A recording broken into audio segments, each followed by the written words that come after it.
దేవుని ఘనమైన నామమునకు మహిమ కలుగునుగాక.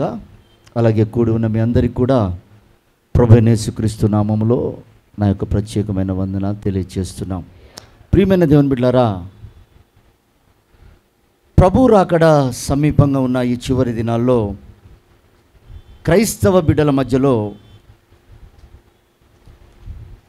ఒక ఉత్సాహము, మరికొంతమంది హృదయాలలో అలజడి, మరికొంతమందికి దిగులు, మరికొంతమందికి దుఃఖము.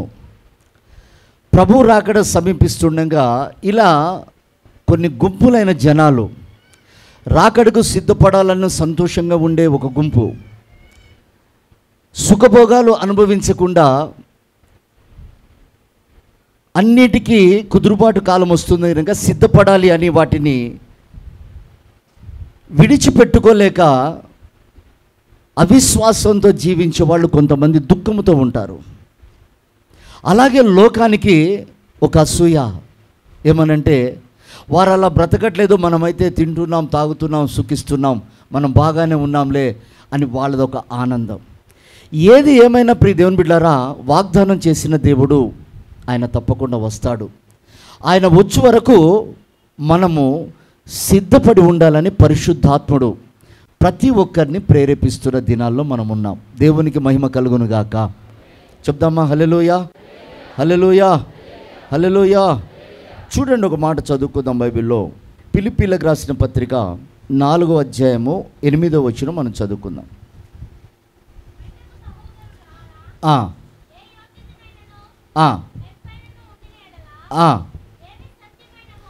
ఏవి సత్యమైనవో, ఏవి మాన్యమైనవో, ఏవి నాణ్యమైనవో, ఏవి పవిత్రమైనవో, ఏవి ఖ్యాతి గలవో వాటి మీద ధ్యానము అనగా దర్శనము ఉంచుకొనండి. దేవునికి స్తోత్రం. చూడండి ప్రియమైన దేవుని బిడ్డలారా, ఈ భూమి మీద ఎన్నో నాణ్యమైనవి, మేలైనవి అనేకమైన ఉన్నాయి. కానీ అపోస్తలుడైనటువంటి పౌలు గారు సంఘానికి రాస్తూ అంటాడు,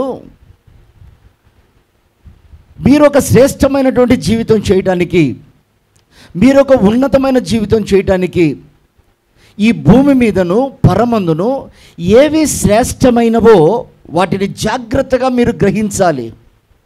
నాణ్యమైనవేమిటి, విలువైనవేమిటి, ఉపయోగమైనవేమిటి, అక్కడికి వచ్చేవేమిటి, వేటి వలన నువ్వు లాభం పొందుకుంటావు, దేని కొరకు నువ్వు నిరీక్షణ కలిగి ఉన్నావు, వాటిని జాగ్రత్తగా యోచించి ఆ రమ్యమైనవి, ఆ అందమైనవి ఏమిటో వాటిని నువ్వు గ్రహించి వాటిని నువ్వు జాగ్రత్తగా కాపాడుకొని వాటి మీదనే నువ్వు దృష్టి పెట్టాలి.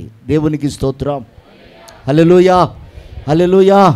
ప్రియమైనటువంటి దేవుని బిడ్డలారా, ఈ లోకంలో మనం వేటి మీదనే దృష్టి పెడతాం. ఎందుకంటే అది తన అనుభవంలో నుంచి రాస్తున్న మాట అది పౌలు గారు. అందుకే ఆ కింద రాస్తాడు, నాకు కొదువ కలిగిందని ఈ మాటలు రాయట్లేదు. ఆ మాట కూడా చదవండి. నాకు కొదువ కలిగినదని నేను ఇలాగూ చెప్పట్లేదు, నేను ఏ స్థితిలో ఉన్నాను ఆ స్థితిలో నేను తృప్తిగా బ్రతకటం నేర్చుకున్నాను. దీన స్థితిలో ఉండటం నాకు తెలుసు, సంపన్న స్థితిలో ఉండటం నాకు తెలుసు. అన్ని విషయములలో, అన్ని కార్యములలో కడుపు నిండి ఉండుటయు, ఆకలి కొని ఉండుటయు, సమృద్ధి కలిగి ఉండుటయు, లేమిలో ఉండుటయు నేను నేర్చుకొని ఉన్నాను. చూడండి, అక్కడ అంటాడు, ఇదిగో ఏవి రమ్యమైనవో, ఏవి నాణ్యమైనవో, ఏవి ఖ్యాతియో మీరు జాగ్రత్తగా వాటిని పరిశీలించి తెలుసుకొని వాటి మీద మనసు పెట్టండి. నాకేదో కొదువు కలిగిందని నేను ఈ మాటలు చెప్పట్లేదు అంటాడు పౌలు గారు. నేను అన్ని విషయాలలో నేను నేర్చుకుంటున్నా. నేను సమృద్ధిగా ఉండటం నాకు తెలుసు, కడుపు కాలటం నాకు తెలుసు, కరువులో ఉండటం తెలుసు, సమృద్ధిలో ఉండటం నాకు తెలుసు, కష్టమేంటో తెలుసు, సుఖమేంటో తెలుసు. ఇవన్నీ తెలుసుకున్న నేను ఇవి కాదు ప్రాముఖ్యమైనవి, శ్రేష్టమైనవి ఉన్నవని తెలుసుకొని నేను మీకు రాస్తున్నాను కనుక వాటి మీదనే మీరు దృష్టి పెట్టండి. దేవునికి స్తోత్రం చెప్పాలి. హల్లెలూయా. అందుకే పౌలు గారు తన పత్రికల్లో రాస్తూ అంటాడు, నేను మాదిరిగా ఉన్నట్లుగా, క్రీస్తుకు మాదిరిగా ఉన్నట్లుగా, నేను క్రీస్తును పోలి నడిచినట్లుగా, క్రీస్తు మనస్సు కలిగి ఉన్నట్లుగా, మీరు నాలో క్రీస్తును చూచినట్లుగా నేను ఏది కలిగి ఉన్నానో దాన్ని మీరు జాగ్రత్తగా గమనించండి. ఇలా అనేక సంఘాలకు రాస్తూ ఆ పరలోకపు ప్రత్యక్షతను పొందుకున్నతను ఆ క్రీస్తు యొక్క స్వభావాలు ధరించి సంఘాలను బలపరుస్తూ హెచ్చరిస్తూ తాను ఏదైతే కలిగి ఉన్నాడో దాన్నే ప్రకటించాడు. ఎందుకని ఆ మాట రాశాడంటే తను లోకములో ఉన్నప్పుడు లోకానుసారంగా బ్రతికాడు. అతడు పరిశుద్ధమైనటువంటి భక్తి చేస్తూ అపవిత్రత అంటకుండా కూడా లోకంలో ఉన్నవన్నీ కూడా తనలో జీర్ణించుకొని సంఘాలను హింసిస్తూ బాధ పెడుతూ అనేకమైన క్రూరమైన స్వభావం కలిగిన వాడై భక్తి చేస్తూ హింసించినట్లుగా తన సాక్ష్యం బైబిల్లో రాసిపెట్టుంది. అందుకే అతడు అంటాడు ఆ ఫిలిప్పీ సంఘానికి రాస్తూ, ఇదిగో సహోదరులారా, నేను కొదువు కలిగిందని మాట చెప్పట్లేదు, కానీ నేను సమృద్ధి కలిగిన మాట చెప్పట్లేదు, కానీ నేను ఏవి కలిగి ఉండుట మంచిదో నేను వాటిని గ్రహించి పొందుకొని వాటిని మీకు కనబరుస్తూ నేను చెప్తున్నాను. నాణ్యమైనవేమిటో, మధ్యమైనవేమిటో, రమ్యమైనవేమిటో మీరు వాటి మీదనే దృష్టి నిలపండి. దేవునికి స్తోత్రం. హల్లెలూయా. ప్రియమైనటువంటి దేవుని బిడ్డలారా, ఈరోజు మన కంటికి కనిపించే ప్రతిదీ మనకు రమ్యంగానే ఉంటుంది. అది వస్తువైనా, స్థలమైనా, వాహనమైనా, అది ఏదైనా సరే మన మనస్సు అటుగా వెళ్ళిపోతుంది. ఇవన్నీ తెలుసుకునే పౌలు అంటాడు, నేను ఎరుగుదును. సమృద్ధి తెలుసు, సంతోషం తెలుసు, దుఃఖం తెలుసు, నాకు బాధ తెలుసు, కానీ వీటన్నిటిని కాదు, కానీ నేను ఒక శ్రేష్టమైనటువంటి ఫలాలు పొందుకున్నాను, నేను ఒక రమ్యమైనవి నేను అనుభవించాను కనుక నేను అదే చెప్తున్నాను, మీరు వాటి మీద మనసు పెట్టండి అన్నాడు. చూడండి, ఈ లోకంలో ఏ ఉన్నా మనకి ఎంత సౌందర్యంగా కనిపించినా, ఎంత రమ్యంగా కనిపించినా, అవి మనకు హృదయానికి ఎంత తృప్తిని కలగచేసినా మనం జ్ఞాపకం పెట్టుకోవాల్సిన ఒక విషయం ఏమిటంటే అవి నశించిపోయేవి. ఒకటే, అది ఎంత ఖరీదు కానివ్వండి, ఎంత మన కంటికి రమ్యంగా కనిపించనివ్వండి, అది ఎంత సౌందర్యంగా ఉండనివ్వండి, అది మన నీతికి, మన కంటికి ఎంత నీతిగా కనపడనివ్వండి, ఆ లోకానికి సంబంధించినది ఎంత విలువైనదైనా, ఎంత ఆకర్షణీయమైనదైనా అది పాడైపోయేదే అని బైబిల్ సెలవిస్తుంది. మరి పౌలు గారు పొందుకున్నది ఏంటో ఒక మాట మనం బైబిల్లోనే చదువుకుందాం. చూడండి, కీర్తనల పుస్తకం 48వ అధ్యాయము మొదటి 2 వచనాలు మనం చదువుదాం. మన దేవుని పట్టణమును ఆయన పరిశుద్ధ పర్వతమందు యెహోవా గొప్పవాడును బహుకీర్తనీయుడై ఉన్నాడు. ఉత్తర దిక్కున మహారాజు పట్టణమైన సియోను పర్వతము రమ్యమైన ఎత్తుగల చోట ఉంచబడి సర్వభూమికి సంతోషకరముగా ఉన్నది. దేవునికి స్తోత్రం. చూడండి, పౌలు గారు చెప్తున్నాడు, రమ్యమైనది ఏదో దానిని నీవు తెలుసుకొని నీ మనస్సు దాని మీదే పెట్టు అన్నాడు, కుడికి ఎడమకు తొలగనీయకుండా. ఎందుకంటే తన అనుభవంలో నుండి తను పొందుకున్న జ్ఞానం అది పెద్ద యోగ్యమైనది కాదు అని తెలుసుకున్నాడు. తనకున్న భక్తి అది యోగ్యమైనది కాదు అని తెలుసుకున్నాడు. తను చేసే పరిచర్య అంతగా ప్రభు మెచ్చేది కాదు అని తను తెలుసుకున్నాడు. ఎప్పుడైతే తన మనోనేత్రాలు వెలిగింపబడి ఇవి కాదు నువ్వు వెతకవలసినవి శ్రేష్టమైన ఫలాలు ఉన్నాయి అని ఎప్పుడైతే తన మనోనేత్రాలు వెలిగింపబడి గ్రహించగలిగాడో అతడు చెప్తున్న మాట ఏమిటంటే, ఇదిగో రమ్యమైనటువంటి పట్టణం మనకొకటి పరలోకంలో ఉంది. దేవునికి స్తోత్రం చెప్దామా? హల్లెలూయా, హల్లెలూయా. అక్కడ నుండి మాత్రమే సర్వభూమికి సంతోషం కలుగుతుంది. నువ్వు ఏదో నీకు కంటికి కనిపించిన ఆ వస్తువును బట్టో లేదా నీవు ఆకర్షించిన దాన్ని బట్టో నువ్వు సంతోషించడానికి భూమి మీద ఏది లేదు, కానీ ఆకాశమందు ఒక పట్టణం ఉంది, అది రమ్యమైన పట్టణం. అక్కడి నుండి మాత్రమే భూమి మీదకి సంతోషము ప్రవాహము వలె వస్తుంది. దేవునికి స్తోత్రం, హల్లెలూయా. అంటే పౌలు గారు మరి అంత చదువుకున్నాడు కదా, అంత సంపాదించుకున్నాడు కదా, అంత జ్ఞానం పొందుకున్నాడు కదా, తనను బట్టి అనేక మంది యాజకులు, తర్వాత అక్కడ సద్దుకైలతో పరిచయాలు ఉన్నాయి కదా, మరి ఆ విషయంలో అతడు సంతోషపడలేదంటారా? పౌలు గారిని అప్పటికే గమానియేలు పాదాల దగ్గర విద్యాభ్యాసం చేసిన వాడు, అనేక మంది సేవకులతో సహవాసం కలిగి ఉన్నాడు, పరిశుద్ధుడని ముద్రించబడ్డాడు, చక్కటి ప్రవక్త అని ముద్రించబడ్డాడు, అనేకుల కంటే ఒక ఎత్తగా సౌందర్యంగా ఉన్నటువంటి వాడు, అనేకుల కంటే జ్ఞానవంతుడిగా పేరు పొందినవాడు, ఇంతటి అర్హతలు కలిగిన వాడు చెప్తున్న మాట ఏమిటంటే, భూమి మీద సంతోషము దేనిలో లేదు, కానీ పరమందు మనకు ఒక రమ్యమైన పట్టణం ఉంది. ఆ పట్టణాన్ని నువ్వు మనస్సులో పెట్టుకొని, ఆ పట్టణం మీద నీ మనస్సు పెట్టగలిగితే, ఆ పట్టణం ఉందన్న దర్శనం నువ్వు కలిగినట్లయితే, భూమి మీద సమస్త ప్రజలకు అక్కడి నుండి సంతోషం వస్తుంది. దేవునికి స్తోత్రం, హల్లెలూయా, హల్లెలూయా. ఇప్పుడు పౌలు గారు చెప్తున్న మాట ఏమిటంటే, నీవు ఏవి నాణ్యమైనవో, ఏవి న్యాయమైనవో, ఏవి ఉత్తమమైనవో, ఏవి రమ్యమైనవో నువ్వు వాటిని తెలుసుకోవాలి. చాలామందికి డబ్బే శాశ్వతం అనుకుంటారు, సంపదనే శాశ్వతం అనుకుంటారు, ఈ భూమి మీద సుఖ సౌఖ్యంగా జీవించడమే శాశ్వతం అనుకుంటారు.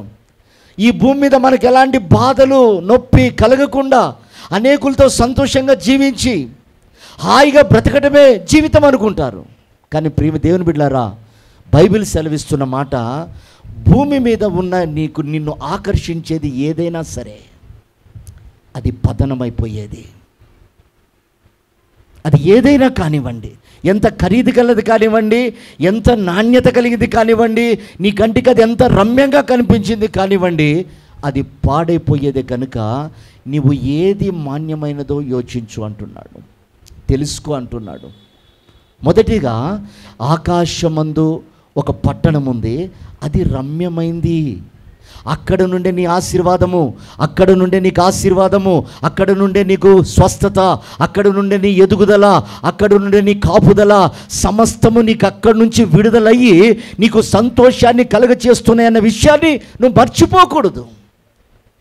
అది ఉన్నది అని నువ్వు మనసులో మొదట స్థిరపరచుకోవాలి.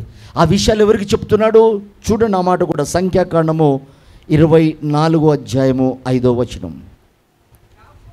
యాకోబు నీ గుడారములు ఇశ్రాయేలు నీ నివాస స్థలములు ఎంతో రమ్యమైనవి.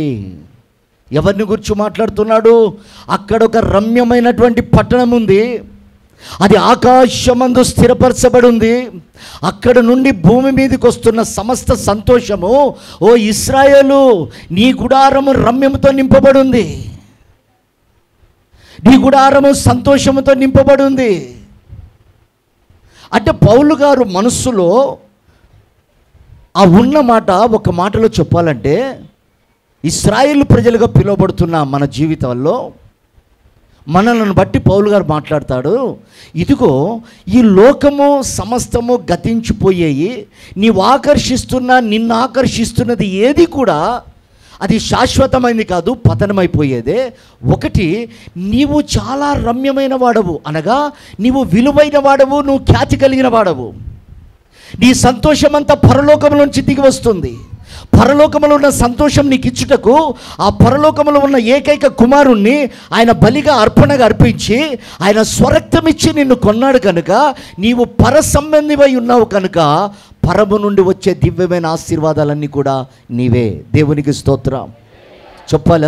హల్లెలూయా. అందుకే చాలాసార్లు పితరులను ఆశీర్వదించేటప్పుడు దేవుడు భూ సంబంధమైన పర సంబంధమైన దీవెనలు అన్నాడు. పరసంబంధమైన దీవెన అంటే పరలోకపులో ఉన్నటువంటి సమస్త ఆశీర్వాదాలన్నీ భూమి మీద తన బిడ్డలమైన మనము అనుభవించడానికి దేవుడు మనల్ని ఆశీర్వదించాడు. పేతురు రాస్తాడు తన పత్రికలో, ఆశీర్వాదాలకు వారసులగుటకే దేవుడు మనల్ని పిలిచాడు అని. దేవునికి స్తోత్రం, హల్లెలూయా.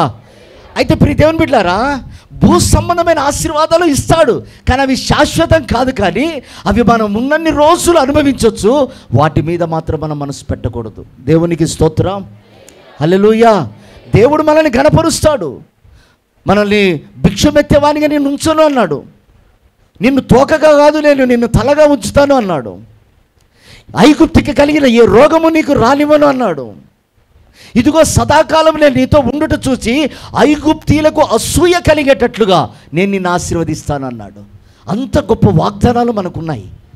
అయితే దురదృష్టకరమైన విషయం ఏంటంటే ప్రియ దేవుని బిడ్డలారా, అనేకులు ఈ ఆశీర్వాదాలు పొందుకున్న తర్వాత, భూ సంబంధమైన దీవెనలు పొందుకున్న తర్వాత, భూ సంబంధమైన ఆశీర్వాదాలు పొందుకున్న తర్వాత అవే నాణ్యమైనవి, అవే రమ్యమైనవి, అవే శాశ్వతమని వాటి మీద మనసు పెట్టి దేవునికి దూరం అయిపోతున్నారు. దేవుని సన్నిధి నుండి తొలగిపోతున్నారు. దేవుడు అనేకులను అలాగున చేయి విడిచిపెట్టేస్తున్నాడు. కారణం ఒకటే, నాణ్యమైనవేమిటో రమ్యమైనవేమిటో నువ్వు వాటిని తెలుసుకొని వాటి మీద మనసు పెట్టు సహోదరా అంటాడు పౌలు గారు. నీ మనసు వాటి మీదకి పోనివ్వకు. అవి నీ అవసరానికి దేవుడు నీకు ఇస్తున్నాడు, అనుభవించు. కానీ శాశ్వతం కాదు.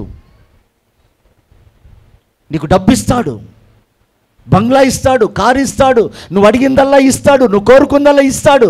అవి ఇస్తున్నాడు కదా అని నీవు రమ్యమైన పట్టణమును గూర్చి, నువ్వు ఆయనకు ప్రదానం చేయబడినటువంటి పెళ్లి కుమార్తె అన్న విషయాన్ని మర్చిపోయి నువ్వు వాటి వైభోగములోనే ఉంటే విడవబడే అవకాశం ఉంది. అందుకే ఆ సంఘాన్ని హెచ్చరిస్తున్నాడు.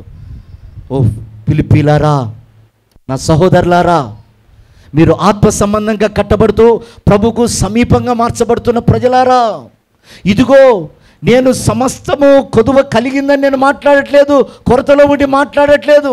నేను ఏవి నాణ్యమైనవో, ఏవి రమ్యమైనవో, వేటి వలన మనం దీవించబడతామో నేను వాటిని పొందుకున్న కనుక అవి నాలో చూసి మీరు వాటిని స్థిరపరచుకోండి అంటాడు. కనుక ప్రియమైనటువంటి దేవుని బిడ్డలారా, ఈ దర్శనం ఎందుకు పౌలు గారు ప్రతి సంఘానికి బోధిస్తూ హెచ్చరిస్తూ, మీ విలువలు మీరు కాపాడుకుంటూ, మీరు నన్ను చూస్తూ, నాలో క్రీస్తును మీరు గ్రహిస్తూ, మీ మనస్సును కట్టుకోండి, మీ పద్ధతులు మార్చుకోండి, మీరు స్థిరులై ఉండండి అని మాటలు ఎందుకు చెప్తున్నాడంటే, ఆదిలో దేవుడు మానవుణ్ణి చేసినప్పుడు అతడిని ఏదేను తోటలో ఉంచి సమస్తము కూడా రమ్యమైనవిగా దేవుడు చేశాడట. అన్నీ మంచివే. తినే ఆహారం, ఏలుబడి చేసే సమస్త విషయాలలో ఇవన్నీ మంచివే అన్నాడు దేవుడు. చూడండి 2వ అధ్యాయం 9వ వచనం అనుకుంటా, ఆది కాండము. మరియు దేవుడైన యెహోవా చూపునకు రమ్యమైనదియు ఆహారమునకు మంచిదని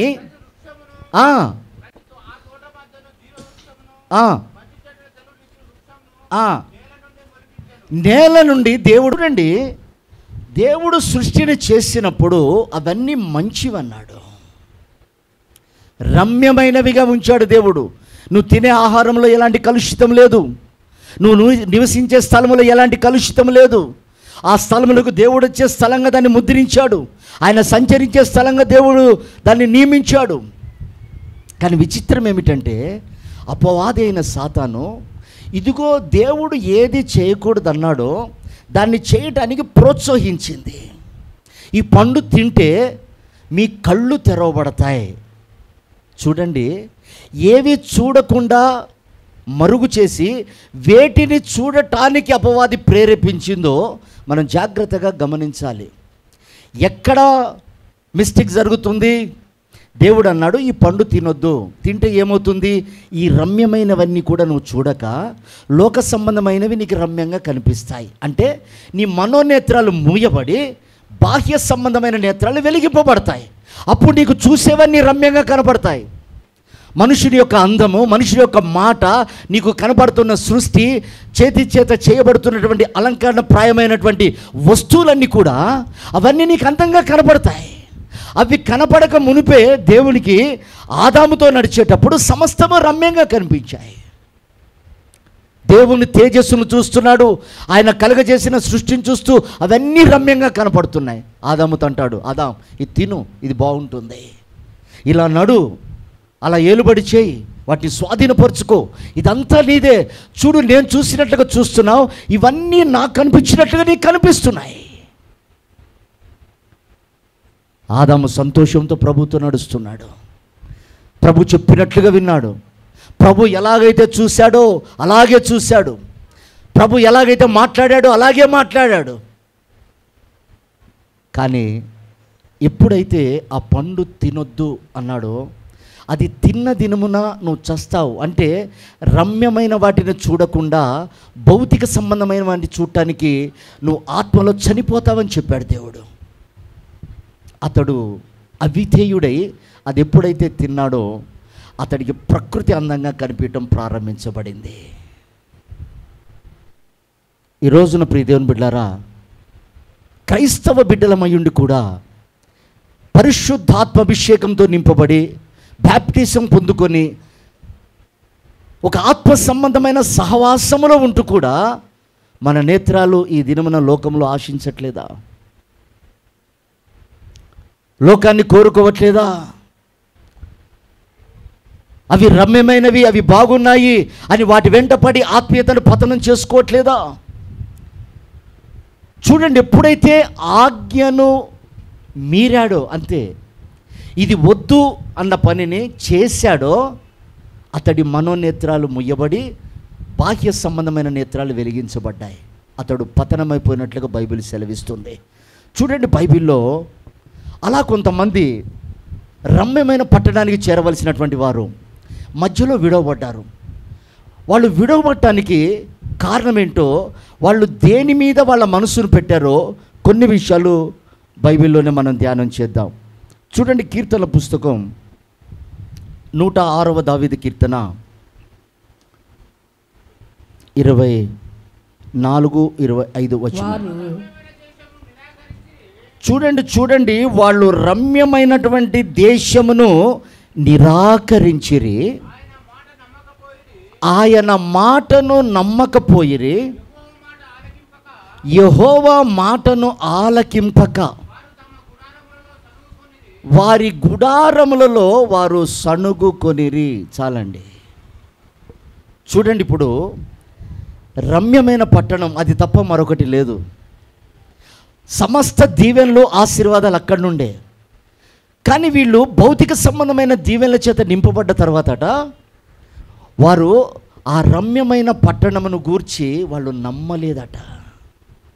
చాలా జాగ్రత్తగా ఆలకించాలి ప్రియ దేవుని బిడ్డలారా. ఈ చివరి దినాలలో ప్రభు రాకడను గూర్చి, ప్రభు వస్తాడు, మనం ఇలా సిద్ధపడాలి, ఖచ్చితంగా ప్రభు వచ్చు దినమున ఆయన ఎదుట మనం నిలబడాలి అని పలుమార్లు సేవకులు, పరిశుద్ధాత్మ దేవుడు అనేక రకాలుగా బోధిస్తున్నా వాటి మీద మనసు పెట్టట్లేదు. కారణం ఏంటి? ఇక్కడ బైబిల్లో రాస్తాడు భక్తుడు, మరొకసారి చదవండి అయ్యా. వారు రమ్యమైనటువంటి దేశమును నిరాకరించి ఆయన మాటను నమ్మకపోయిరి, దేవుని మాటను ఆలకింపక వారి గుడారములలో సణుక్కొనిరి. ప్రభు అంటాడు, యాకోబు నీ నివాసము రమ్యమైందయ్యా, ఇశ్రాయేలు నీ గుడారం ఎంతో రమ్యంగా ఉందయ్యా అని దేవుడు సాక్ష్యం చెప్తే వాళ్ళు ఇస్తున్న సాక్ష్యం ఏంటంటే, ఆ మహిమ గల పట్టణము కొరకట, ఆ రమ్యమైన పట్టణాన్ని గూర్చి వారు నమ్మట్లేదట. పరలోకం ఉంది అంటే నమ్మట్లేదు, సిద్ధపడాలి అంటే నమ్మట్లేదు. పైగా వాళ్ళ గుడారాలలో, రమ్యమైన ఆ గుడారాలలో, సంతోషం ఏలుబడి చేసే గుడారాలలో ఏం ఏలుబడి అవుతుంది? వాళ్ళు సణుగుతున్నారట. సణగటం చేత అనేకుల దినాన అరణ్యంలో మృతులైనట్లుగా ఆత్మ సంబంధంగా ఆ గుడారం మృతతుల్యమైపోయింది. అనేక గుడారాలు ఈరోజు నమ్మక, పరలోకముందో నరకముందో మాకు తెలియదు కానీ మా బతుకులు ఇలా అవుతున్నాయి, దేవుడు ఉన్నాడో లేడో మాకు తెలియదు కానీ మా పరిస్థితులు ఇలా అవుతున్నాయి అని వారికి వారు వాస్తవాన్ని నమ్మక, వాస్తవాన్ని అంగీకరించక వారి గుడారాలలో సణిగి వారి ఆత్మ సంబంధంగా మృతులవుతున్నారు. ఆశీర్వాదాలు పోగొట్టుకుంటున్నారు, సమాధానాన్ని పోగొట్టుకుంటున్నారు, స్వస్థతను పోగొట్టుకుంటున్నారు, ఏలుబడిని పోగొట్టుకుంటున్నారు, నెమ్మదిని పోగొట్టుకుంటున్నారు, ఆనందాన్ని పోగొట్టుకుంటున్నారు. వారి ఇంట్లో ఉండవలసిన ఆనంద గృహంలో గచ్చపొదలు ముళ్ళ తుప్పలు మొలుస్తున్నాయి. కారణం ఒకటే, వాళ్ళు నమ్మలేదట. ఈ రోజును కూడా ప్రియమైన దేవుని బిడ్డారా, అనేక మంది దేవుని బిడ్డలు క్రైస్తవులుగా పిలువబడుతున్న వారు దేవుని వాక్కు నమ్మట్లేదు. మనం పరిశుద్ధపరచబడాలి, మనల్ని మనం శుద్ధీకరించుకోవాలి, మనల్ని మనమే అలంకరించుకోవాలి. ప్రభు రాకడకు ఒక భయం కలిగి, భక్తి కలిగి మనం నివసిస్తే అప్పుడు ఆయన కనికరిస్తే ఆయన ఎదురుగా నిలబడతాం. దానికి తగిన సిద్ధపాటు కావాలంటే నమ్మట్లేదు. ఎంతో కాలం నుంచి వింటున్నాం, ఎంతోమంది మహానుభావులు చెప్పిన వాళ్ళు ఉన్నారు. అప్పుడే వచ్చారా? చెప్పిన వాళ్ళు కాలగర్భంలో కలిసిపోయారు, కానీ ప్రభు రాలేదే.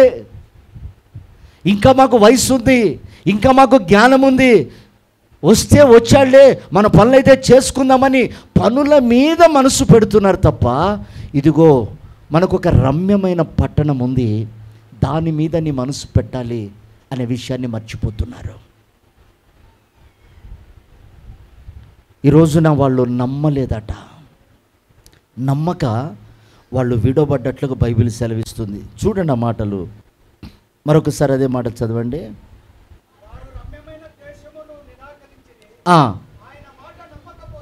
నమ్మకపోయిరి, ఆలకింపక. చూడండి, ఇప్పుడు వాళ్ళతోనే ప్రభు ఉండి మాట్లాడుతున్నాడు, వాళ్ళని నడిపించుకుంటూ ప్రభు మాట్లాడుతున్నాడు.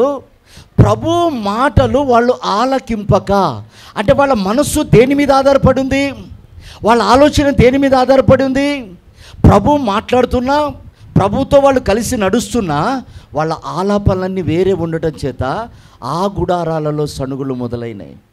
అలా సణిగి పతనమైపోయిన ఒక 3 గుంపుల ప్రజలు ఉన్నారు. వారు ఎలా పతనమైపోయారో జాగ్రత్తగా మనం తెలుసుకుందాం. ఏ మనస్సు కలిగి పతనమైపోయారో, ఎందుకు దేవుని చేతి నుంచి విడవబడ్డారో మనము గ్రహించి, ఒకవేళ అలాంటి ఆలాపన కానివ్వండి, అలాంటి మనస్సు కానివ్వండి, శోధకుడు మనలోనికి తేవాలని ఒకవేళ వాడు శోధిస్తుంటే మనం సరిచేయబడి మనం వాడి నుండి తప్పుకుందాం. చూద్దాం ఆ మాటలు ఒకసారి. నిర్గమకాండం 32వ అధ్యాయం 6వ వచనం చదువుకుందాం. మరునాడు వారు ఉదయముననే లేచి దహన బలులను సమాధాన బలులను అర్పించిరి. అప్పుడు జనులు తినుటకును త్రాగుటకును కూర్చుండి ఆడుటకు లేచిరి. జాగ్రత్తగా వినండి ప్రియ దేవుని బిడ్డలారా, ఈ సమూహము మోషేని దేవుడు పిలిచి, మోషే, ఇదిగో ఈ ఇశ్రాయేల్ ప్రజలందరినీ రమ్యమైన పట్టణమునకు నువ్వు నడిపించు, వీరిని నడిపించుటకు నేను నీకు కొన్ని ఆజ్ఞలు ఇస్తాను. వాళ్ళు ఏ క్రమ ప్రకారంగా నడిస్తే ఆ రమ్యమైన పట్టణంలో చేర్చబడతారో నీకు అవన్నీ నేను బోధిస్తాను, నువ్వు నాతో సీనాయి కొండపైకి రా అని పిలిచాడు ప్రభు. అప్పుడు మోషే కొండపైకి వెళ్ళి ప్రభుతో మాట్లాడుతున్నాడు. వాళ్ళని నడిపించేది రమ్యమైన పట్టణానికి. అక్కడ పాలు తేనెలు ప్రవహించు దేశం అది. అక్కడ దుఃఖము వేదన లేని దేశం అది. నువ్వు విత్తనిది కొయ్యనిది, నువ్వు పండించని పంట సమృద్ధిగా భుజించే స్థలం అది. అందుకే దాన్ని రమ్యమైన పట్టణం అన్నాడు. ఆ పట్టణానికి నడిపించుటకు ఇగో ఈ ప్రజలు ఈ పద్ధతుల్లో ఉండాలి, ఈ ప్రజలు ఈ క్రమంలో ఉండాలి, వారికి ఇవి నువ్వు బోధించు, నీకు ముందు నేర్పించుతా, నువ్వు నాతో పైకి రా అన్నాడు. ప్రభువు తీసుకొని వెళ్ళి సీనాయి కొండ మీద మోషేకి కట్టడలను విధులను నేర్పిస్తున్న క్రమంలో ఇక్కడ కింద ఈ ప్రజలందరూ ఏం చేశారంటే, ఆయన రావడం ఆలస్యమవుతుంది, మోషే అనేటోడిగా లేడు అని వీళ్ళ మనస్సులో ఏ తలంపులైతే ఉన్నాయో, ఏ ఆలోచనలు అయితే ఉన్నాయో అవన్నీ బయటకు తీసుకున్నారు. ఆ క్రమశిక్షణ మర్చిపోయారు. కొద్ది గ్యాప్ రాగానే ఆ కట్టడలను మర్చిపోయారు. కొద్దిగా దూరం అవ్వగానే ఇక మోషే లేడులే అని వాళ్ళ చెవులకున్న పోగులను, బంగారపు పోగులను, ఆ గొలుసులను అవన్నీ తీసుకొని ఒక బంగారు దూడను చేసుకొని, ఇదిగో ఈ దూడే మా దేవుడు, ఈ దూడ మమ్మల్ని నడిపిస్తుంది అని ఆ దూడను పూజ చేసుకుంటూ వారిని నడిపించే నాయకుడు ఎలా ఉండాలో వాళ్ళు నిర్ణయించుకున్నారు. ఎలాగునా బంగారపు విగ్రహమై ఉండాలి. వీరు చేసే పనులకు అది ఆటంకం చెప్పకూడదు. వీరు చేసే ప్రతి పని అది చూస్తూ మౌనంగా ఉండాలి, కానీ అది బంగారమై ఉండాలి, విలువగా కనపడాలి, కానీ అది మాట్లాడకూడదు, అది నోరు తెరవకూడదు. మేము విచ్చలవిడిగా తిరుగుతున్నాం, మేము బాహాటంగా తిరుగుతున్నా, తాగుతున్నా, మేము చిందులేస్తున్నా, అది మౌనంగా ఉండాలి అని దాన్ని స్థాపించుకొని ఈ విగ్రహమే మా దేవుడు, మాకు ముందుగా నడుస్తాడు అని చెప్పి వాళ్ళు తాగుటకు తినుటకు విచ్చలవిడిగా తిరుగుటకు వాళ్ళు లేచిరి అనుంది. ప్రియమైన దేవుని బిడ్డలారా, ఇప్పుడు వాళ్ళు అంత విచ్చలవిడిగా బ్రతకటానికి కారణం ఏంటంటే ఆజ్ఞలు పాటించటం వాళ్ళకి ఇష్టం లేదు, కనిపెట్టుకొని ఉండలేకపోయారు. మోషే సీనాయి కొండకి వెళ్ళాడే, ఆయన ఇంత దూరం నడిపించాడు, ఇక్కడ నుండి మమ్మలను రమ్యమైన పట్టణానికి తీసుకువెళ్ళటానికి ఎన్నో సముద్రాన్ని పాయలుగా చీల్చాడు, ఆకాశం నుండి మన్నాను కురిపించాడు, అనేకమైన అద్భుతాలు చేశాడు, చేదైన నీటిని మధురంగా మార్చాడు, ఎన్ని అద్భుతాలు చేస్తూ వచ్చాడు. మమ్మల్ని పట్టణానికి తీసుకెళ్ళటానికి సిద్ధంగా ఉండవలసిన వీరు వాళ్ళ ఐగుప్తి మనస్సును ఒక్కసారిగా విప్పేశారు. వాళ్ళ గుండెల్లో దాచుకున్న ఐగుప్తిని వాళ్ళు ఏదైతే ఐగుప్తులు ఉన్నప్పుడు చూశారో, ఏదైతే ఐగుప్తులు ఉన్నప్పుడు అనుభవించారో, ఏదైతే ఐగుప్తులు ఉన్నప్పుడు దాని రుచిని చూశారో, అవి మనస్సులో తీసేసుకోలేక అణచుకోలేక దాన్ని ఒక్కసారిగా ఓపెన్ చేసుకొని అందరూ కలిసి విచ్చలవిడిగా తాగటానికి, తినటానికి, గంతులు వేసి చిందులు వేయటానికి లేచారు అనుంది. ఎవరు వాళ్ళు? అన్యులు కాదు. గమనించాల్సిన విషయం, వాళ్ళు ఇశ్రాయేలు ప్రజలు. రమ్యమైనటువంటి వారి గృహాలు రమ్యమైనటువంటి ప్రాంతానికి వెళ్తున్నటువంటి సందర్భం అది. కానీ వాళ్ళు మార్గ మధ్యంలో వాళ్ళు ఎలా తయారయ్యారంటే వాళ్ళు తినుటకు త్రాగుటకు వాళ్ళు సిగ్గు విడిచి విచ్చలవిడిగా బ్రతకడానికి ఇష్టపడ్డారట. ఈ రోజున గమనించండి ప్రియ దేవుని బిడ్డలారా, ఇశ్రాయేలు ప్రజలు వాళ్ళు, ఈరోజు ఎంతోమంది క్రైస్తవ బిడ్డలు విందులు వినోదాలు మనకి ఇక్కడ కనపడదు. మొన్న నేను ఒక ప్రాంతానికి వెళ్తున్న కారులో వివాహం జరుగుతుంది, ఒక దగ్గర డీజే సిస్టమ్, అందరూ డ్యాన్స్లు వేస్తున్నారు. సరే రోడ్డుకు అడ్డంగా ఉన్నారు కదని చిన్నగా వెళ్తూ ఉన్నా. ఇక్కడ డ్యాన్స్ వేసేవాళ్ళు మరెవరో కాదు, మన భక్తులే, మన భక్తులే. వాళ్ళు ఎలా తాగి ఊగుతున్నారో వీళ్ళు అలా కూడా డ్యాన్సులు వేస్తున్నారు. ప్రియమైనటువంటి దేవుని బిడ్డారా, ఆజ్ఞను ఎవరైతే పాటించరో, ఆజ్ఞను ఎవరైతే తప్పిపోతారో, బైబిల్ సెలవిస్తున్న మాట, వాళ్ళు పాపం చేస్తున్నారు అన్నాడు దేవుడు. వాళ్ళు వాళ్ళు పాపములో నుండి ఇంకా విడుదల పొందలేదు. అన్యులతో కలిసి సహవాసము, అన్యులతో కలిసి చిందులు, అన్యుల పద్ధతులు ఈ అవలంబిస్తున్న వారు పాపములో ఉన్నారు. వారు పాపము నుంచి ఇంకా విడుదల పొందలే. దానికి ప్రభు అంటాడు, అదొక మాయా విగ్రహం, వాళ్ళు చేసేది ఒక విగ్రహారాధన. వాళ్ళతో కలిసి చిందులు వేయటం, వాళ్ళతో కలిసి మాట్లాడటం, వాళ్ళతో కలిసి సమానమైన అనుభవంలో కలిసి జీవించటం, ఇదొక మాయా విగ్రహం. 15వ అధ్యాయము 22వ వచనం. అందుకు సమూయేలు తాను సెలవిచ్చిన ఆజ్ఞను ఒకడు గైకొనుట వలన యెహోవా సంతోషించున్నట్లు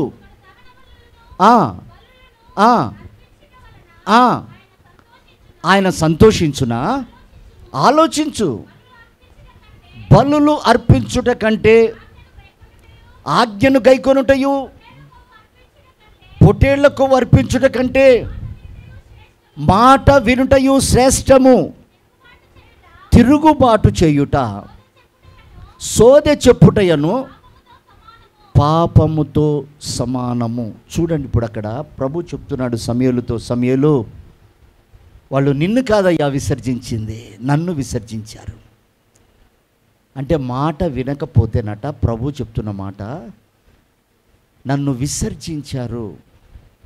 తృణీకరించారు. మనకిష్టం లేని వస్తువును తీసి పడేస్తామే, మనం తొడిగి చీకిపోయిన షర్టును తీసి పడేస్తామే. విసర్జించడం అంటే దాని మీద మనకు విరక్తి కలగటం, అది ఉపయోగంలో లేదని తీసి పడేయటం. అలాగునట ప్రభువుని వాళ్ళు నిన్ను కాదు సమయంలో నన్ను విసర్జించారు కనుక నువ్వేం బాధపడకు. వారికి తగినట్లుగా వారు ఏ రాజునైతే కోరుకుంటున్నాడో, ఎవరిని ఏలుబడి చేయమని వాళ్ళు కోరుకుంటున్నారో, వాళ్ళకు ముందుగా నడిచేవాడు వాళ్ళకి ఎలాగ అనుకూలంగా ఉండాలని కోరుకుంటున్నాడో వాళ్ళని అప్పగించు. నువ్వు నీ క్రమాన్ని వాళ్ళు అంగీకరించట్లేదు కదా, నీ పద్ధతిని వాళ్ళు అవలంబించట్లేదు కదా, నీ గద్దింపుకు వాళ్ళు లోబడట్లేదు కదా.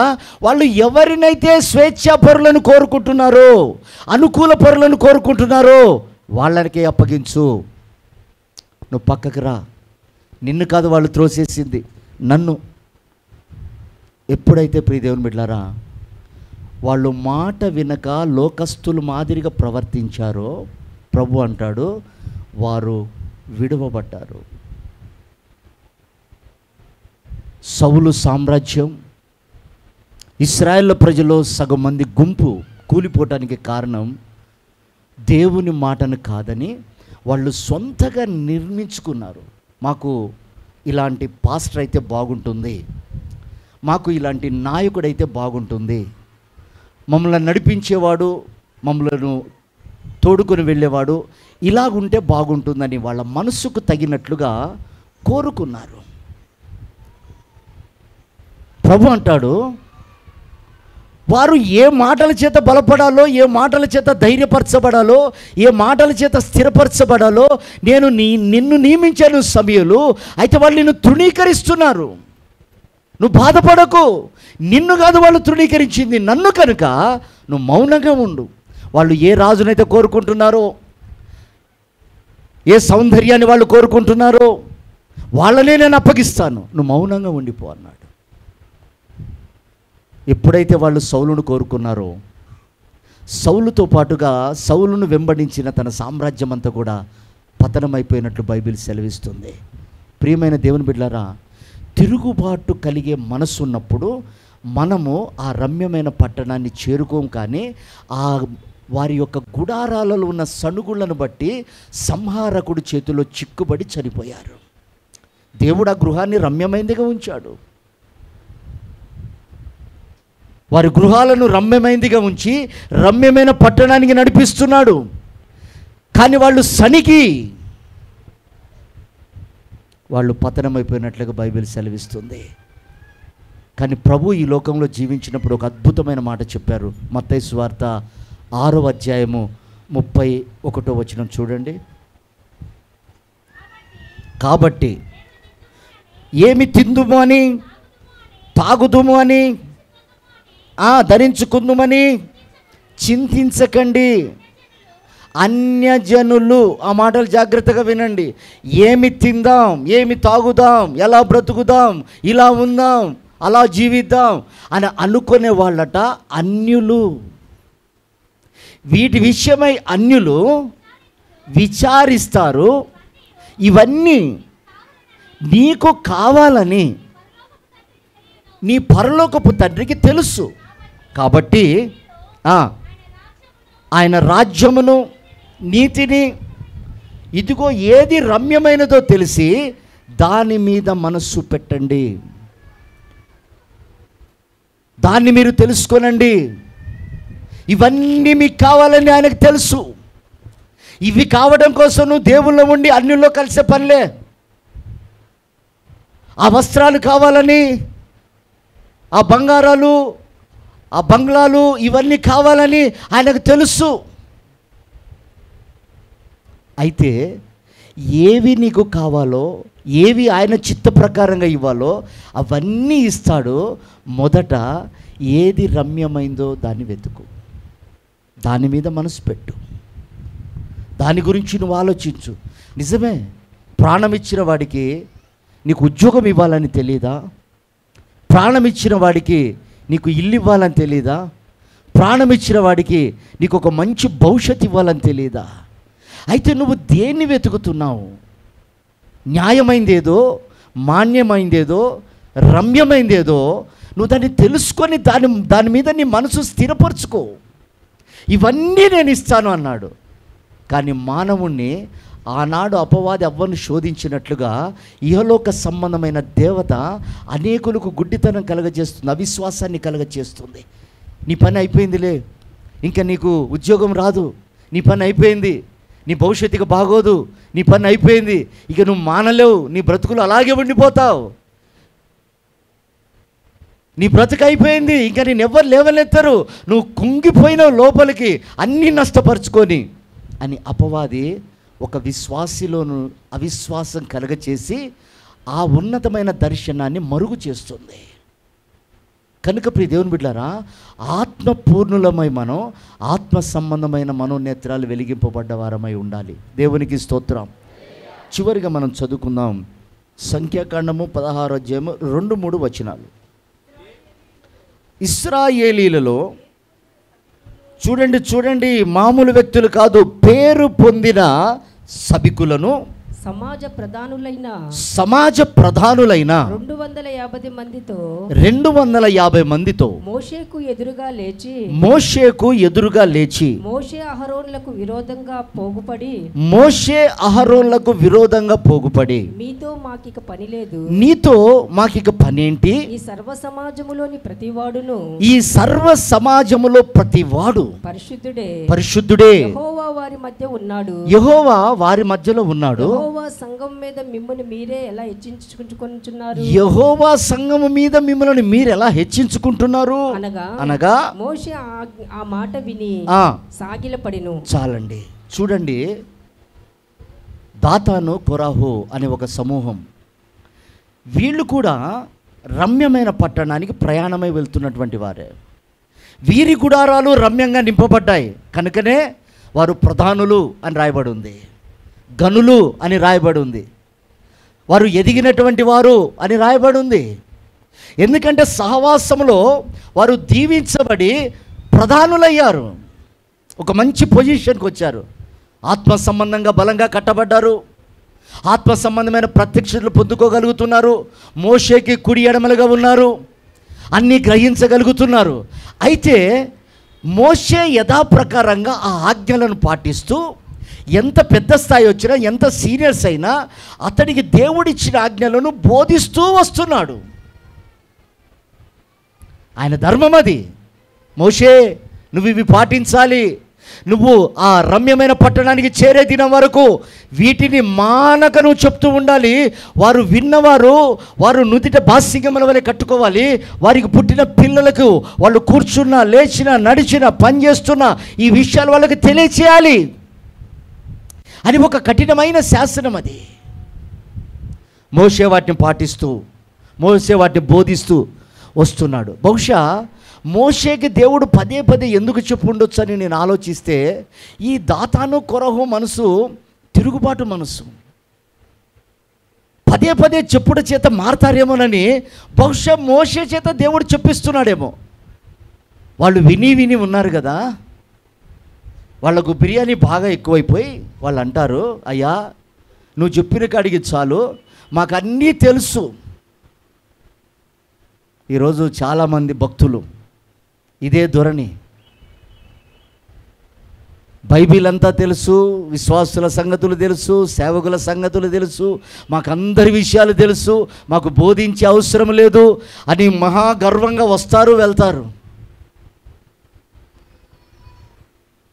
జాగ్రత్తగా వినండి ప్రియ దేవుని బిడ్డలారా, మోషేకు అహరోనుకు వీళ్ళు ఎదురాడుతున్నారు. నువ్వు పరిశుద్ధుడు ఏంటయ్యా, మేము పరిశుద్ధులం కదా, నీకు ఇంత దూరం మేము నడుస్తూ నీతో వచ్చావు, మాకు ఒక సీనియారిటీ లిస్ట్ ఉంది, మేము ఇంతగా ఎదిగాము, నువ్వే పరిశుద్ధుడువా? మేము పరిశుద్ధులమే, నువ్వు మాకు చెప్పే అవసరం లేదు, ఏది మంచో ఏది చెడో మాకు తెలుసు, మేము వినం అని ఖచ్చితంగా చెప్తున్నారు. అక్కడ అమ్మ బయటికి తీసుకెళ్ళండి, మేము వినం అని వాళ్ళంతా ఖచ్చితంగా చెప్తున్నారు. అప్పుడు ప్రభు మోషే అహరోనులతో అంటాడు, మోషే, వాళ్ళు నిన్ను కాదు తృణీకరించింది, నిన్ను కాదు వాళ్ళు మాటలు అనేది, వాళ్ళు నన్ను అంటున్నారు. వాళ్ళు నిన్ను కాదు తృణీకరించింది, నన్ను తృణీకరించారు. నీవు ఆ 250 మంది గుడారాలకు చుట్టూ ఉన్న ప్రజలను పక్కకి వెళ్ళిపోండి అని వాళ్ళందరినీ పక్కకు పల్పించి భూమికి ఆజ్ఞించాడు దేవుడు. భూమి నోరు తెరవగా వాళ్ళందరూ అందులో పడి చనిపోయిరి అని బైబిల్ సెలవిస్తుంది. దేవునికి స్తోత్రం. దేవుడు నియమించినటువంటి అధికారం కలిగిన వారు ఎవరున్నా, మనం ఎంత ధనికులమైనా, ఎంత హోదా కలిగిన వారమైనా, ఎంత నైపుణ్యత కలిగిన వారమైనా వారి చేతి కింద ఉండాలనే దేవుడు బయలుపరుస్తున్నాడు. దాటిపోకూడదు. అది ఎంతటి మాటనైనా అది మనం స్వీకరించాలి. చాలాసార్లు మనం అనుకుంటాం, మమ్మల్ని బట్టే మాట్లాడుతున్నారా, మా విషయాలు తెలిసే మాట్లాడుతున్నారా, మా గురించి ఎవరో చెప్పుంటారు అందుకే మాట్లాడుతున్నారు కావచ్చు పాస్టర్ గారు అని అనుకుంటారు. కానీ నేను దైవ సన్నిధిలో దైవ పాదాల దగ్గర నిలబడి చెప్తున్నా, దేవుడు ప్రార్థన చేసుకునేటప్పుడు ఏదైతే వర్తమానం ఇస్తారో అదే బయలుపరుస్తాం తప్ప ఒకళ్ళు చెప్తే బోధించేది కాదు ఈ బోధ. దేవునికి స్తోత్రం. హల్లెలూయా, హల్లెలూయా. కనుక ప్రియ దేవుని బిడ్డలారా, ఆనాడు వాళ్ళు అలా ఆయాసపడటానికి కారణం ఏంటంటే వాళ్ళు ఆత్మీయతలో ఎదిగిన తరువాత గర్వాంధులయ్యారు. అంటే ఎక్కడి నుంచి వారికి వచ్చింది ఆనందం?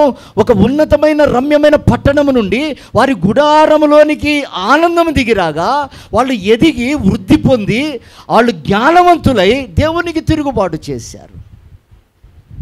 ఆ తిరుగుబాటును బట్టి వాళ్ళు విడవబడినట్లుగా బైబిల్ సెలవిస్తుంది.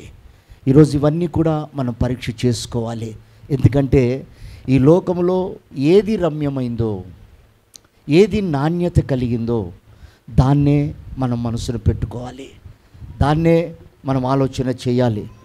చూడండి, చివరిగా 1 సమూయేలు పుస్తకం ఇందాక చదివిన మాటే 15వ అధ్యాయము 22-23 వచనాలు. అందుకు సమూయేలు తాను సెలవిచ్చిన ఆజ్ఞను ఒకడు గైకొనుట వలన యెహోవా సంతోషించున్నట్లు ఒకడు దహన బలులను అర్పించుట వలన ఆయన సంతోషించున. చాలండి.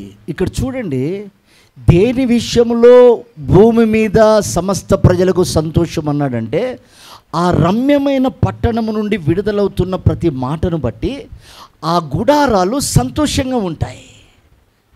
ఆ మాటలు విన్నప్పుడు, ఆ మాటలకు తగినట్లుగా మనం జీవించినప్పుడు వారు సంతోషంగా ఉంటారు, అభివృద్ధి చెందుతారు, వారి గుడారాలు విశాలపరచబడతాయని బైబిల్ సెలవిస్తుంది. కనుక ప్రియమైనటువంటి దేవుని బిడ్డారా, తిరుగుబాటు అనే మనస్సు అదొక విగ్రహం. దేవుడు తల్లిదండ్రులకు విధేయులై ఉండండి, వాళ్ళని ప్రేమించండి, వాళ్ళని సన్మానించండి, అదొక చట్టం. దాన్ని కాదని మనము వేరే రకంగా ప్రవర్తించినప్పుడు, నాకు అన్నీ తెలుసులే అన్నట్లుగా ప్రవర్తించినప్పుడు అదొక విగ్రహారాధనతో కూడిన పాపం చేస్తున్నాం. భార్యలారా, మీ భర్తలకు అన్ని విషయాలలో లోబడి ఉండండి. ఇది ఒక శాసనం. నువ్వు భర్త కంటే ఒక 10,000 రూపాయలు ఎక్కువ జీతం చేయొచ్చు.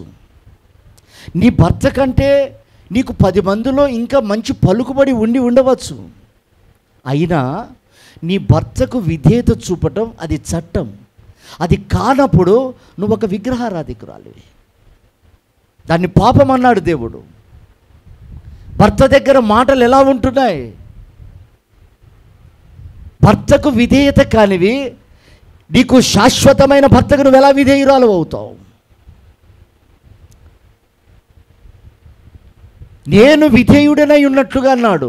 ఆ విధేయతను చూపించాడు. నేను దిగి వచ్చాను అన్నాడు, అంటే తగ్గించుకున్నాడు. అది మనకు నేర్పిస్తున్నాడు. ప్రియమైన దేవుని బిడ్డారా, భర్తలారా, మీ భార్యలను ప్రేమించండి. ఇదొక చట్టం. ఒకవేళ వదరుబోతైనా, సరిగ్గా గమనించుకోలేకపోయినా, లేదా నీ మీద నిందలు మోపినా, నీ మీద తిరస్కారమైన మనసు కలిగి ఉన్నా, నువ్వు చేయవలసిన పని ఒకటే, నువ్వు ఆమెను ప్రేమిస్తూ ఉండాలి. దాన్ని బట్టి ప్రభు సంతోషిస్తాడు. నీ గృహం ఆనందంతో నింపబడుతుంది. నీ గృహం ఆనందంతో ఏలుబడవుతుంది. నువ్వు అలా చెయ్యనప్పుడు నువ్వు ఒక విగ్రహారాధికుడివి. నువ్వేదో సృష్టించుకొని నీ బౌండరీ ఒక బంగారపు దూడం చేసుకొని నేను ఇలాగే ఉంటాను, నువ్వు మాట్లాడొద్దు అని దేవుడితో వాదన పెట్టుకున్నట్టు. అంత్య దినములలో సమాజముగా మీరు కూడుకొనుట మానకండి. ఒకరినొకరు ఆత్మ సంబంధమైన మాటల చేత హెచ్చరించుకోండి. ఇది దేవుని శాసనం. అలా హెచ్చరించుకోకుండా పాస్టర్ గారు అలా చెప్తారే, సంఘానికి మనం ఆదివారం పోవట్లేదా, ప్రతి కూడికి వెళ్ళాలా, మనం ఇంటి దగ్గర కూర్చొని ప్రార్థన చేసుకోవాలా, కుటుంబ ప్రార్థన జరగాల, మనం వెళ్తున్నాం కదా అనుకుంటే అది పాపం. అదొక విగ్రహారాధన, తిరుగుబాటు అనే విగ్రహారాధన. ఎవరి గురించి చెప్తున్నాడు ప్రభు? ఇదిగో నీ కుటుంబము రమ్యమైనదిగా ఉంటుంది, పరలోకము నుండి ఆ సంతోషమంతా నీ గుడారములోనికి పంపించుటకు ఆ పట్టణాన్ని గురించి నీ మనస్సులో ధ్యానం చేయంటాడు. కనుక ప్రియ దేవుని బిడ్డలారా, రాకడ సమీపంగా ఉంది. ఈ లోకములో ఉన్న ప్రతి ఆకర్షణ పతనమైపోయేది. ఆనాడు ఆదాము జీవితాన్ని పాడు చేసిన ఇహలోక సంబంధమైన దేవత అనేకుల్లో నిరుత్సాహాన్ని కలగచేసి కృంగదీసి వారిని అవిశ్వాసులుగా మార్చి ఇట్టి దర్శనాన్ని పోగొడుతుంది అపవాది. కనుక మనల్ని మనమే పురిగొల్పుకుందాం, పరిశుద్ధపరుచుకుందాం. ఆజ్ఞల్ని శాసనాలని మరొకసారి మన గుండెల్లో నింపుకొని నాణ్యమైనది రమ్యమైనవి మన కుటుంబాలు రమ్యమైన పట్టణానికి సిద్ధపడుతున్నాయి. అక్కడి నుండే సమస్తమైన దీవెన ఆశీర్వాదమని ఆ మనస్సును మనం స్థిరపరచుకొని ఆయన రాకడకు మనం సిద్ధపడదాం. అట్టి కృపా ప్రభు మనకు దయచేయునుగాక.